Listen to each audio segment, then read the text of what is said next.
November 2015. Chinese pilots flying Russian Su-27 fighters took to the skies to face something strange in a joint military exercise. A bizarre, lightweight aircraft with an unconventional wing design they had never encountered before in combat. Over the next 4 days, the airplane wiped the floor with China, claiming 41 victories to just 9 losses. The bizarre fighter that completely dominated the Chinese Air Force wasn't America's super-advanced F-35. This wasn't some Pentagon superweapon. Instead, it came from a nation that hadn't fired a shot in anger for over 200 years. 6 people, mostly conscripts with basic training, can rearm and refuel it in under 2 minutes. It flies for just $5,000 per hour. Compare that to America's F-35 Lightning II that costs just a tiny bit more at $35,000 per hour. This aircraft exists to answer an impossible question. When your worst enemy can destroy every airbase in the opening minutes of war, how do you keep fighting? Simple. You build an airplane that can turn an entire country into a runway, and make it cheap enough that some call it an F-35 killer. Lethal neutrality. Only 2 countries in all of Europe have managed to maintain peace for over 2 centuries, including during humanity's 2 most destructive conflicts, Switzerland and Sweden. Switzerland owes its security largely to geography. Surrounded by the towering Alps, these natural fortifications made invasion exhausting, costly, and ultimately not worth the effort for even the most determined aggressors. Sweden, however, lacked such natural protection. Even worse, it sits dangerously close to Russia, a historical aggressor, and the Soviet Union before it. Unlike tiny Switzerland, easily defended by a concentrated military force, Sweden's vast territory demanded something different, something innovative. Sweden had to craft its own deterrent. As the Cold War escalated, Sweden's strict neutrality subtly shifted toward a cautious alignment with the West. The real danger lay eastward, where the Warsaw Pact had hundreds of airfields positioned frighteningly close, some just 30 minutes of flight away. Swedish military strategists calculated that in a full-scale conflict, their territory would become a prime strategic target. They knew the first enemy strike would obliterate their air bases. Facing the daunting task of protecting NATO's entire northern flank, Sweden had no choice but to build an air force capable of surviving and fighting back, even after losing all its primary airfields. Sweden devised the BAS-60 program, a revolutionary airbase system designed not around centralized strength, but around dispersal, deception, and survivability. Developed in the late 1950s and aimed at being operational by the 1960s, BAS-60 reorganized Swedish air operations around dispersed Basområden, or base areas, each consisting of a main airfield and several auxiliary road bases. These were supported by mobile logistics units, camouflage fuel and ammo stores, and hardened shelters hidden in forests. The aim was to keep aircraft flying after an initial strike, reducing the risk of total operational collapse. Aircraft could quickly deploy to smaller, sometimes improvised road runways, refuel, rearm, and return to combat, all without relying on a single vulnerable hub. This doctrine was deeply tied to Sweden's broader total defense strategy, which envisioned the entire nation mobilized for survival during wartime. However, for BAS-60 to work, Swedish Air Force second-generation combat aircraft would have to be designed to operate from a network of dispersed road bases. The Saab-35 Draken, introduced in 1960, embraced this philosophy. Featuring a revolutionary double delta-wing design, the Draken achieved surprising aerodynamic efficiency, maneuverability, and an impressive supersonic performance for a domestic warplane from a nation with an emerging aircraft industry. It was powered by the formidable Volvo RM6 turbojet engine, enabling rapid acceleration and short field operations, critical for swift deployment and recovery. To further boost its short takeoff and landing, or STOL capabilities, the Draken was bolstered with a heavy-duty landing gear, which allowed operations from minimally prepared surfaces, such as roads and highways, significantly increasing its operational survivability. The extraordinary success of the Draken represented a turning point for Swedish aircraft design. Swedish engineers had discovered precisely what they required from a warplane. However, by the late 1970s, new threats began to erode the defensive net bestowed by BAZ-60. The Soviet Union's increasing missile precision and surveillance capabilities meant that even dispersed bases could be identified and destroyed quickly. Sweden needed a more sophisticated response. Thus was born BAZ-90, a new generation of airbase doctrine designed for the 1990s and beyond. This new doctrine went beyond the network of dispersed base areas and aimed to make the entire wilderness of Sweden a potential airbase. Remote public roads, highways, clear patches of land, and even frozen lakes could now become airstrips at a moment's notice. These backup strips were intentionally short, 800 to 1,000 meters. This evolution, however, required a new jet fighter, built especially to take STOL capabilities to the next level.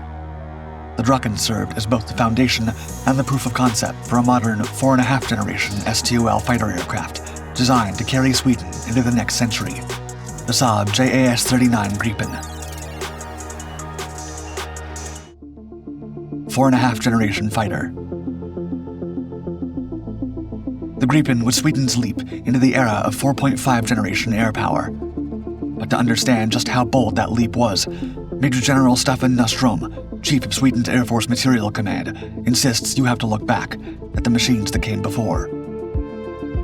The first generation of jet fighters, like the MiG-15, the F-86 Sabre, and the de Havilland Vampire, were crude by today's standards. Sweden's own early designs, the Saab J-29 Tunnan and J-32 Lansen, belonged to this pioneering age, fast and agile, but built around analog thinking. The second generation brought speed and ambition. Aircraft like the F-4 Phantom II, MiG-21, F-5 Freedom Fighter, and Sweden's own Saab-35 Draken began to crack the sound barrier. Analog systems still dominated, but the Draken introduced something that would change everything: a rudimentary data link.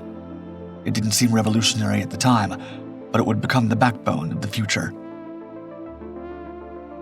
By the third generation, digital computing had entered the cockpit, but just barely. Fighters like the F-16, Fa-18, Mirage 2005, MiG-29, and Sweden's JA-35 Viggen ran multiple onboard computers. Each system, radar, avionics, fire control, operated in isolation.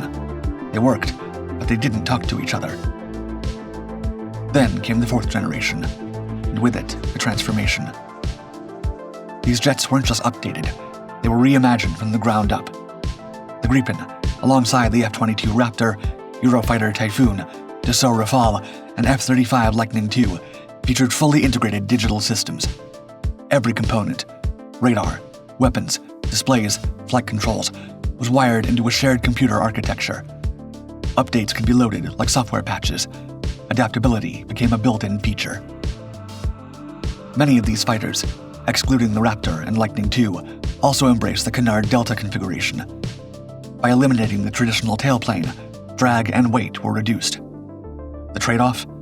Canards increased radar cross-section and sometimes hampered downward visibility. One General Dynamics engineer quipped that the best place for a Canard was, quote, on another aircraft, preferably the enemy's.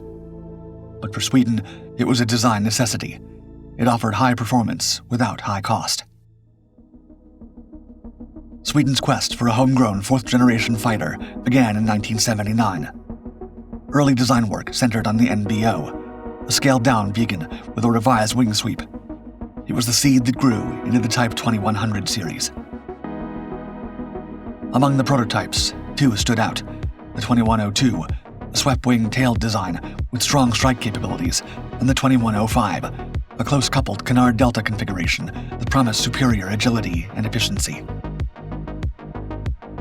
Saab also experimented with a wide array of intake positions, including an F-16-style under-nose design. It was quickly rejected for fears of debris entering the intake, increase of radar signature, and maintenance headaches. By 1981, after exhaustive wind tunnel trials, computer simulations, and structural testing, the Swedish Air Force narrowed the field to the 2102 and 2105. While the 2102 had potential, its supersonic drag couldn't be tamed. The 2105 emerged as the clear winner. In May 1982, the government signed a production contract. It was ambitious: 5 prototypes, 30 initial units, and an option for 110 more. The price was fixed, locking in Saab's responsibilities and shielding taxpayers from ballooning costs. That winning design evolved into the Type 2110. It was lighter, sharper, and optimized for mass production. Its clipped delta wings came fitted with missile rails. Movable canards provided braking and control.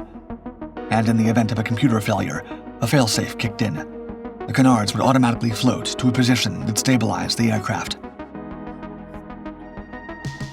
In early 1982, the Swedish government formally launched the domestic JAS program, and the 2110 officially became the JAS-39. It promised jobs, independence, and a continuation of Sweden's policy of armed neutrality. But there was no safety net.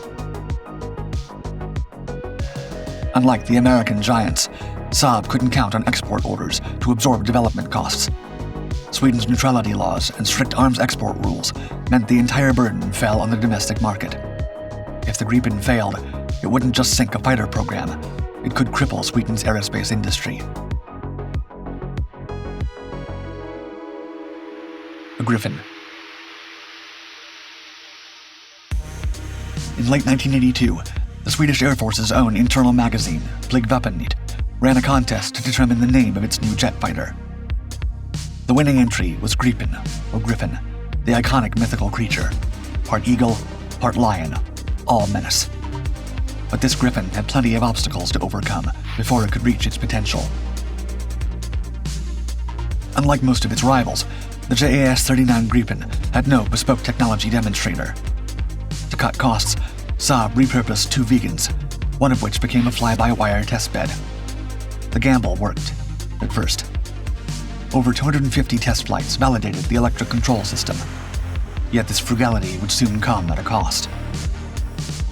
In 1987, with great fanfare, the first Gripen prototype, 39-1, was rolled out, only half finished. Guests at Saab's 50th anniversary celebration were shown just one side of the jet. Behind the curtain, delays had begun to pile up. Work to finish the warplane continued urgently that same evening. Saab was under pressure. Flight software issues delayed the test program by over 18 months. Security concerns escalated when a suspected spy, an official from the Bulgarian embassy, was caught sniffing around the program. Drastic measures were immediately taken, and the Saab facilities were bolstered with armed guards. Engineers were carefully screened and pushed to their limits to finish the warplane. As the pressure to deploy grew and continued to mount, the entire thing seemed on the edge of unraveling. On December 9, 1988, test pilot Stig Holmstrom took 39-1 aloft for the first time. The flight lasted 51 minutes. The Gripen climbed to 21,000 feet, pulled 4 Gs, and reached Mach 0.8. But the flight control system was unstable and more sensitive than expected. Modifications were urgently needed. Yet there was no time. After 5 more test flights, 39-1 crashed on landing in February 1989. The project on which Sweden had poured all of its hopes for the future of its defense strategy lay broken on the tarmac. The timeline shattered. The first deliveries were pushed from 1992 to 1993. The public started to question the feasibility of the project and wondered if it wouldn't have been a much better idea to acquire an already developed and tested warplane from America or Britain. The program was now over budget by 35%. Cancellation was on the table. But this was unthinkable, not just for Saab, but for Sweden's entire defense industry. The nation had gambled its sovereignty on the Gripen. There could be no retreat. They pushed through the rising budgets. The second prototype, 39-2, was ready to continue where its predecessor had left things off. This time, it was modified with more advanced flight software. On May 4th, 1990, disaster came knocking again. A nose wheel tire burst during a high-speed test. There were no losses, but the first flight was delayed once more. Finally, on May 4th, 1990, Arne Lindholm took 39-2 into the air. It flew for just 14 minutes. A cooling issue cut the flight short. Still, it was a victory. Testing resumed cautiously. No one wanted another accident. Progress was slow, but steady. By October, 39-2 had flown 22 times. The next prototypes, 39-3, 39-4, and 39-5, entered final prep. Things were finally coming together. By December, 39-4, the first Gripen with a fully integrated avionics suite took to the skies. Its performance exceeded predictions. It even achieved an unprecedented milestone, sustaining supersonic flight without an afterburner. But soon, more problems emerged. The RM-12 engine developed blade fatigue issues. Integration of radar and weapon systems was slower than projected, and Saab was facing a nightmare dispute with its software development company over critical code fixes. On August 8, 1993, aircraft 39-102 lost control during a testing run, and the Gripen crashed and burned, a total loss. Test pilot Mikhail Sadel ejected safely, but the Gripen's reputation took a hit. Deliveries halted. The program was threatened with cancellation again. The delay caused by the disaster was calculated to put the program behind an additional 90 million kroner, around $25 million today when adjusted for inflation. Public confidence plunged. But Saab didn't stop. By December 1993, flight testing resumed. 39-2 returned to the skies, now marked with orange circles beneath the canards, signaling updated software. It flew perfectly. The country is runway. By early 1994, Saab had flown more than 1,100 test missions. The drag was lower than predicted. Turn performance exceeded specs. The supersonic cruise was confirmed. The Gripen could deliver. Still, the ghosts of earlier failures haunted every milestone. More prototypes entered the program. More weapons were integrated. The BK-27 cannon, the Maverick missile, the Sidewinder, all fired and separated cleanly. Static and fatigue testing showed the airframe could handle over 9 Gs of force. Then, a breakthrough. On June 8, 1993, Gripen 3902 became the first production aircraft delivered to the Swedish Air Force. It led a flypast over Linköping, trailing legacy fighters, Lansen, Draken, Viggen, and now Gripen. The next day, it proved itself again, landing on a public highway, fulfilling Sweden's dispersed Bas 90 strategy and the entire objective of the aircraft itself. Its STOL capability was not a side feature, but the foundational principle that dictated every aspect of the aircraft. The Gripen dispensed with heavy thrust reversers, like those on the Viggen, and instead opted for aerodynamic solutions. The canard delta configuration, with its forward carbon fiber canards swept back 58 degrees, acts as air brakes on landing, deflecting sharply downward to maximize drag. To land in such confined spaces with minimal infrastructure, its undercarriage had to absorb punishing loads on unforgiving surfaces. Developed in cooperation with APPH and later Denel, the Gripen's landing gear is both rugged and refined. Twin nose wheels provide directional stability on narrow roadways, while carbon disc brakes and anti-skid systems ensure the aircraft can stop on the icy tarmac.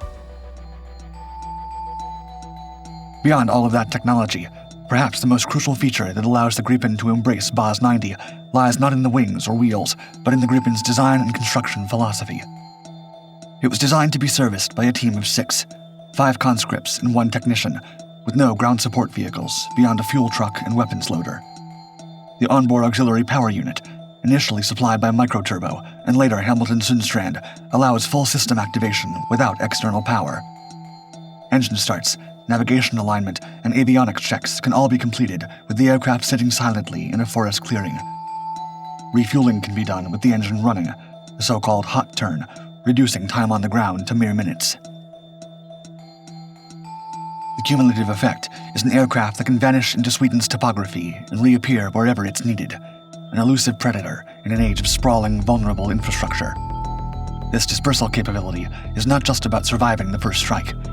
It's about denying the enemy any predictable target. It's a warplane that refuses to be cornered. In late 1994, Saab resumed deliveries, 39-103, 39-104, and 39-105. The fleet expanded. By December, more than 70% of the flight test program was complete.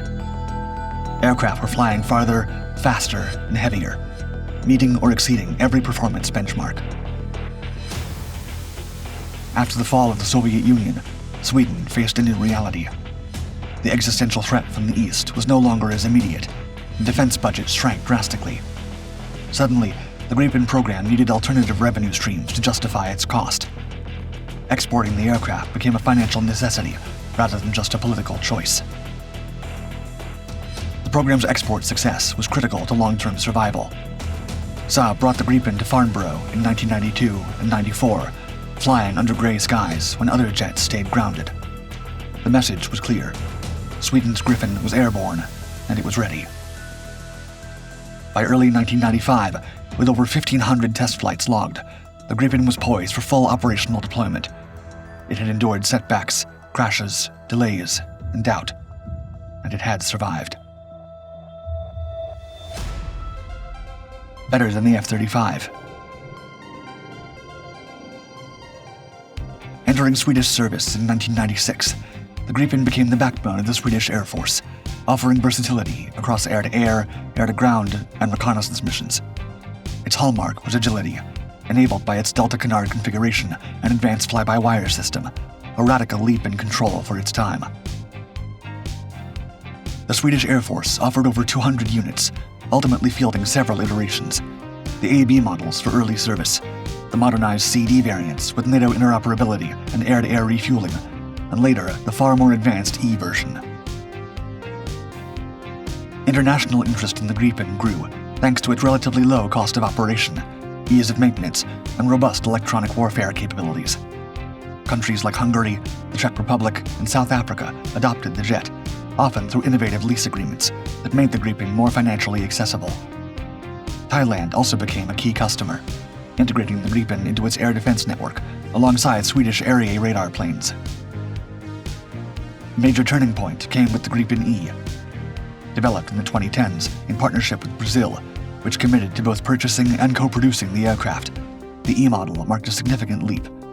New radar, more powerful General Electric F414 engine, longer range, and expanded weapons capacity.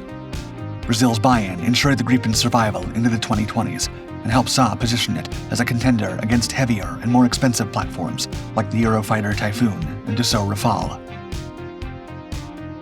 Despite being built for a threat that had been drastically weakened, the incredible capabilities of the Gripen and its remarkably low cost compared to other similar platforms made it an undeniable star. The difference was staggering. The Gripen's operating cost per hour is under $5,000, which is ridiculously low for a 4.5 generation multi-role fighter. By comparison, the F-35 can cost $35,000 or more per hour to fly. It was this massive advantage that has made countries around the world fall in love with the Gripen. Some critics have gone as far as suggesting that once costs are taken into consideration, the Gripen is a more efficient and useful platform than the F-35. Author David Archibald even published a book titled American Gripen, The Solution to the F-35 Nightmare. Archibald argues that the F-35 is fundamentally a failure, not just flawed in implementation, but broken by design. He contends that its attempt to satisfy the diverse needs of the Air Force, Navy, and Marine Corps, especially the Marine Corps' demand for an STOVL variant, led to compromises that ruined its performance as a fighter. This original sin resulted in a fat, draggy airframe that is slow, overheats easily, has poor agility, and suffers from high maintenance needs and low mission availability. He mocks its stealth as partial and overly dependent on radar-absorbing material, which is costly and fragile. Worst of all, he claims, it lacks sufficient speed, maneuverability, or firepower to succeed in a dogfight, and performs poorly in simulated combat against peer aircraft like the Russian Su-35. The F-35, Archibald insists, is not a fighter at all, but an overcomplicated, underperforming light bomber. Essentially a, quote, sentient bomb truck. Its much-touted sensor fusion and situational awareness are, to him, overhyped and undermined by serious technical flaws and unsustainable operating costs. He argues that pilots receive inadequate flight time to maintain proficiency, further eroding its potential effectiveness. In contrast, Archibald champions the Gripen E as a more agile, affordable, and practical air superiority fighter.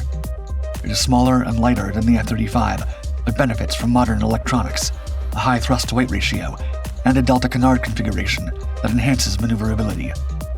He points out that the Gripen is nearly as effective in air combat as the F-22.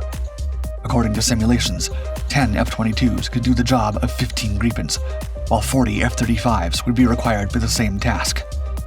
It also uses a US-made GE F414 engine, the same one in the F-18 Super Hornet, making it easier to integrate and support within US infrastructure. Importantly, Archibald believes the Gripen provides a strategic stopgap. With the F-22 too expensive to operate and no immediate successor in sight, he proposes the Gripen E as an interim solution that can quickly restore the US Air Force's ability to maintain air superiority without bankrupting the military budget. He even suggests restarting or reimagining production of the YF-23, a stealthier, more aerodynamic alternative to the F-22, as a longer-term plan, but sees the Gripen E as the F-35 killer the Pentagon desperately needs now. Ultimately, Archibald believes adopting the Gripen would halt the financial bleeding caused by the F-35, preserve pilot lives, and strengthen Western air power at a critical time. He sees the Gripen not only as a superior aircraft in tactical terms, but as a symbol of the US choosing realism, prudence, and combat effectiveness over bureaucratic inertia and corporate profiteering. Another reason that makes the Gripen incredibly attractive, not just for the US, but for hundreds of other nations across the globe, is its ease of use and efficiency in software upgradability. The Gripen was designed from the ground up with modular, upgradable software in mind. Saab took a very forward-thinking approach by separating the aircraft's mission systems, like radar, electronic warfare, and weapons control, from the flight-critical systems, like flight control. This allows software upgrades to the mission systems without interfering with core flight safety, which is rare in fighter aircraft. The Gripen uses an open avionics architecture, meaning Saab or even approved third parties can develop and test new software modules more easily without rewriting the whole codebase. Thanks to this modularity, new weapons, sensors, or countermeasures can be integrated quickly, weeks or months instead of years like other platforms. As such, Gripen software is as easy to upgrade and maintain as the software in our smartphones. As of the mid-2020s, the Gripen remains a key pillar of Swedish defense strategy, especially amid rising tensions in Europe. With Brazil set to produce more E and F variants, and Saab continuing upgrades to avionics and weapon systems, the Gripen's future appears secure. It may never match the global reach of an F-16, but in the intersection of affordability, performance, and independence, it has carved out a niche few other fighters can match.